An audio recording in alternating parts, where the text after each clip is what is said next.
গ্রামের সরল সোজা মানুষের বসবাস দেখলে এখন আসলে শহরে থেকেও হিংসে হয়, কারণ শহর থেকে আমার কাছে মনে হয় কোটি গুণে বেশি সুন্দর এবং উপভোগের জায়গা হচ্ছে এই গ্রাম। আসলে গ্রামের সৌন্দর্যটা, প্রকৃতিটা, এটা আসলে যারা গ্রামে সব সময় বসবাস করে তারাই জানে। গ্রামের প্রকৃতির সাথে গ্রামের সরল সোজা মানুষগুলো যেভাবে বসবাস করে তা দেখলে অবশ্যই আপনার মন মুগ্ধ হবে।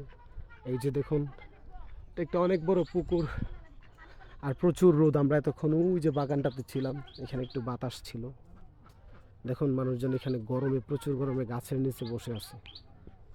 এই যে আমরা যাচ্ছি, বাসার দিকে যাচ্ছি। গ্রামে ঘুরতে আসলে আপনিও কিন্তু হর হামেশা এরকম বাড়িঘর পেয়ে যাবেন।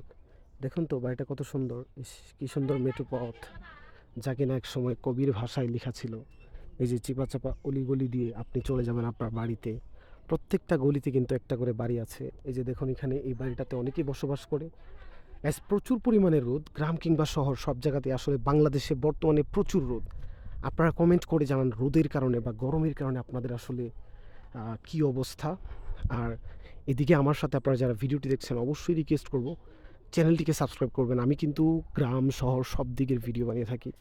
এই যে দেখুন এখানে গ্রামের অনেকগুলো পোলাপান বসে আড্ডা দিচ্ছে এই প্রচুর গরমে। প্রকৃতির এই একটা সুন্দর জায়গায় বসে বাচ্চাগুলো আড্ডা দিচ্ছে খুব সুন্দরভাবে। দেখুন।